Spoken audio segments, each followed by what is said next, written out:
नमस्कार, स्वागत है आपका एनएमएफ न्यूज में। मैं हूं आपके साथ शबनम। क्या दिल्ली में एक नहीं बल्कि 3 कारों में अलग अलग जगह पर ब्लास्ट होने वाला था? ये इसलिए कह रहे हैं क्योंकि एक कार जो उमर चला रहा था उसने लाल किले के पास विस्फोट किया, लेकिन जब जांच पड़ताल बारीकी से की गई तो एक नहीं, कैमरे में 3 संदिग्ध कारें नजर आई हैं, जिसके बाद एक लाल कलर की दिल्ली नंबर की एक कार मिली और जब इसकी जांच पड़ताल की गई तो फरीदाबाद में इस कार को पाया गया। पुलिस प्रशासन इस कार की जांच पड़ताल में लगातार जुटा हुआ है। क्या इससे भी विस्फोटक ले जाया गया था या इसमें भी विस्फोट लगाकर इसे भी फोड़ने की कोशिश की जा रही थी, कोई बड़ा हमला करने की कोशिश की जा रही थी? इस बीच जांच चल ही रही थी। तीसरी एक और कार ब्रेजा के मिलने का खुलासा हो गया है और ये वाली जो कार मिली है वो अल फलाह यूनिवर्सिटी के अंदर मिली है। तो ऐसे में सवाल खड़े हो गए हैं कि क्या अल फलाह यूनिवर्सिटी डॉक्टरों के आतंकी ठिकाने का डेरा बन गई थी? क्या इस यूनिवर्सिटी से अपराध को फैलाने की कोशिश जगह जगह पर की जा रही थी?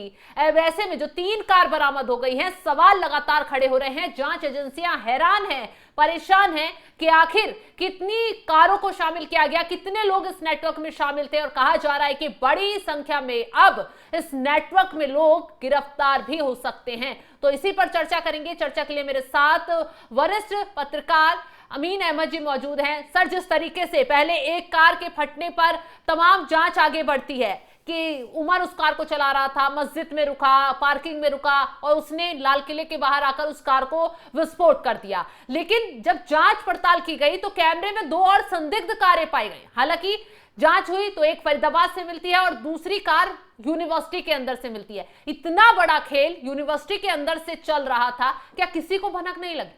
बिल्कुल सही बात है, लेकिन जो लास्ट का जो आपका शब्द था वो सही बात है कि हमारी एजेंसियों को भनक लगी तभी ये इतना बड़ा नुकसान न होके एक छोटा नुकसान हुआ और आतंकवादी जो है हड़बड़ी में आ गए और जो टारगेट वो सेट किए थे या जो पिछले 2 साल से या 3 साल से जो चीजें प्रोसेस में लाए थे वो नहीं कर पाए। जैसे भूकंप आता है, दर्शक भी जानते हैं और शबनम आप भी जानती हैं कि उसका एक ईपी सेंटर होता है कि कहां से भूकंप की शुरुआत हुई है।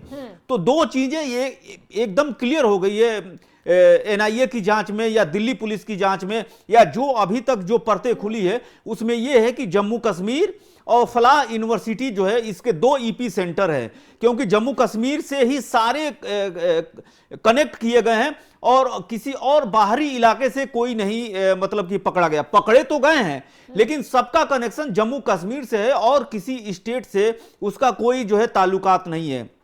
जैसे अगर ये कहा जाए कि जो शाहीन की बात की जा रही है तो वो भी पहले उनसे संपर्क में थी, वो कानपुर की रहने वाली थी और कानपुर में तो ये सारी चीजें हैं। लेकिन जो बड़ी चीज जो चीजें आई हैं वो सब में जो है सबसे बड़ा ईपी सेंटर जो है वो फलाह यूनिवर्सिटी फरीदाबाद है। उसमें ये सवाल ये खड़ा होता है कि पहले एक कार फटती है, फिर 2 संदिग्ध कार और पकड़ी जाती है। क्या इस नेटवर्क में सिर्फ मुजम्मिल, शाहीन, उमर या आदिल ही शामिल नहीं थे, और भी लोग शामिल होंगे? क्योंकि जो लाल कलर की इको कार पकड़ी गई है उसमें उमर का रिश्तेदार जिस पार्क करके जो गया था वो पकड़ा गया है। अब इको कार कौन चला रहा था? जो ब्रेजा कार पकड़ी गई है यूनिवर्सिटी के अंदर, किसने वहां पार्क करवाई? कौन इन्हें आसानी से आ जाने दे रहा था? क्योंकि खबरें लगातार छाई हुई हैं, जब से ब्लास्ट हुआ है जांच एजेंसियां भी एक्टिव हैं, वो लोग भी एक्टिव हैं जो लगातार सबूत जुटा रहे हैं कि इसके कनेक्शन कहां से जुटे हुए हैं। ऐसे में यूनिवर्सिटी इस मामले को लेकर सतर्क नहीं होगी? क्या ऐसे लोगों की वहां पर जो यूनिवर्सिटी से जुड़े हुए थे, यूनिवर्सिटी में पढ़ाते थे, वहां से जो जुड़े हुए हैं, उनको आसानी से कार लेकर आना जाना और उम्र से जुड़े लोगों का एंटर कराना, तो कहीं यहाँ संदेह नहीं गहराता यूनिवर्सिटी की तरफ भी? क्योंकि जांच पड़ताल के लिए पुलिस ने एक ओखला में इसका ऑफिस है, हेड ऑफिस, वहां पर भी टीम को भेज दिया है। बिल्कुल सही बात है। जो चीजें जांच बढ़ी है वो काफी जो है डरावनी है। उसका ये कारण है कि जब इतनी बड़ी घटना हो गई है तो फिर जो है हरियाणा पुलिस जो है फरीदाबाद में जो उमर और जो है मुजम्मिल का जो कमरा था, कमरा नंबर 4 और कमरा नंबर 13, उसमें जो सबूत खंगाले गए हैं उसमें एक लाल डायरी मिली है जिसमें 25 लोगों के नाम हैं। तो ये सारे जो है कश्मीर से जुड़े हुए लोग हैं जिनके बारे में जो है तलाश अब तेज कर दी गई है।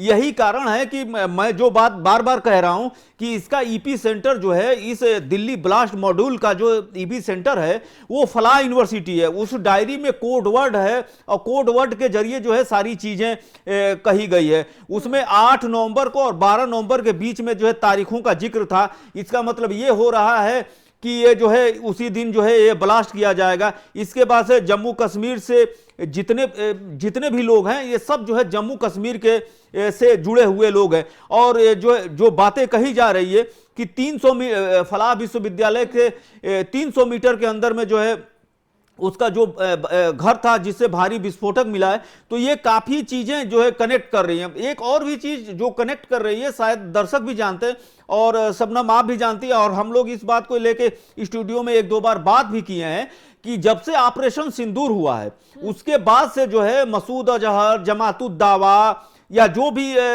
संगठन है वो उन्होंने उनका सैफुल्लाह का वीडियो 2 महीना पहले ऑडियो आया। फिर जो है मसूद अजहर अपनी बहन को यह समझा रहा है कि भारत में हमले करने के लिए क्या क्या करना हो। तो ऑपरेशन सिंदूर से शहबाज शरीफ और आसिम मुनीर जो है काफी सदमे में थे, इसलिए वो ये चाह रहे थे कि एक बड़ा झटका जो है भारत को दिया जाए, लेकिन वो उतना तो सफल नहीं हो पाए। लेकिन उसमें जो है वो काफी सफल माने गए। लेकिन जो तार जुड़ रहे हैं, और कल जो है कैबिनेट की जो मीटिंग हुई उसमें ये साफ तौर से ये कह दिया गया कि ये आतंकी घटना है। और इस घटना में एक और अपडेट है जो दर्शकों को हम बता दें कि पहले जो ये कहा गया था कि 12 लोगों की मौत हुई है, उसमें एक जो है LNJP में जो है 13वें शख्स की मौत हो गई है।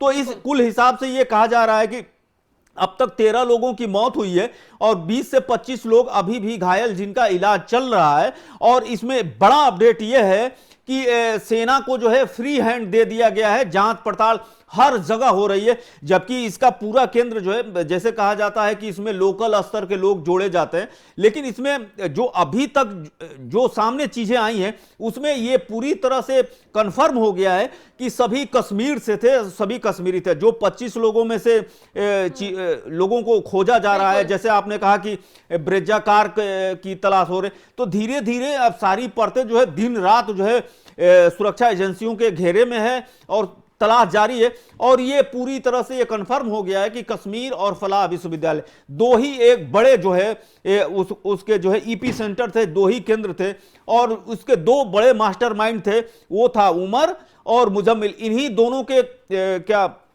ये मॉड्यूल था और इन्हीं दोनों ने उन 25 लोगों से बात किया था। फिर उसके बाद से एक ये भी खबर आ रही है कि व्हाट्सएप ग्रुप बना था, फिर लिंक्डइन पे इनकी बात होती थी। तो ये सारी चीजें धीरे धीरे खुल के आ रही है और जिसमें 25 लोगों का नाम दर्ज है। तो अब ये जांच बड़ा बनता जा रहा मिली है उसमें 25 लोगों के नाम दर्ज हैं। अब ये कौन नाम है, क्या और भी डॉक्टर इसमें शामिल थे? बताया जा रहा है कि कश्मीर के भी लोग हैं, फरीदाबाद से भी कुछ लोग हैं। अब ऐसे में इन 25 नामों का पता लगाने की तैयारी पूरी कर ली गई है और हो सकता है जल्द इस पूरे नेटवर्क का पर्दाफाश हो, ये गिरफ्तारियां हो, क्योंकि जिस तरीके से एक के बाद एक संदिग्ध कार बरामद होती है जिसका कनेक्शन सीधा सीधा उस आतंकी उमर से बताया जाता है जो दिल्ली में जाकर कार में विस्फोट करता है, खुद भी मरता है और तमाम लोगों को भी ले डूबता है। अब ऐसे में ये डायरी बहुत बड़ा सबूत पुलिस के हाथ लगी है, इसमें तमाम नाम भी हैं और तारीख भी मेंशन है। इसमें 10 से 12 तारीख का जिक्र नवंबर की किया गया है और उसी बीच ये कुछ बड़ा प्लान कर रहे थे, लेकिन उससे पहले ही पुलिस ने इनके प्लान को नाकामयाब कर दिया और उसी हड़बड़ाहट में इन लोगों ने दिल्ली में जाकर धमाका कर दिया। खैर, ब्रेजा कार यूनिवर्सिटी के अंदर से बरामद हुई है। कौन ये कार वहां लेकर पहुंचा, क्या यूनिवर्सिटी के और भी जो डॉक्टर या छात्र वहां जो भी हैं वो इसमें शामिल थे? शक की सुई अब चारों तरफ घूम रही है और हो सकता है जल्द ही इस मामले में बहुत बड़ा खुलासा हो। फिलहाल आगे की अपडेट भी हम आपके साथ साझा करते रहेंगे। इस खबर को लेकर आप क्या राय रखते हैं कमेंट बॉक्स में जरूर बताइएगा। तमाम बड़ी खबरों की अपडेट के लिए आप हमारे साथ जुड़े रहें और हमारी वेबसाइट पर भी जाकर तमाम अपडेट आप ले सकते हैं। www.newsnmf.com पर आप लॉग इन करें।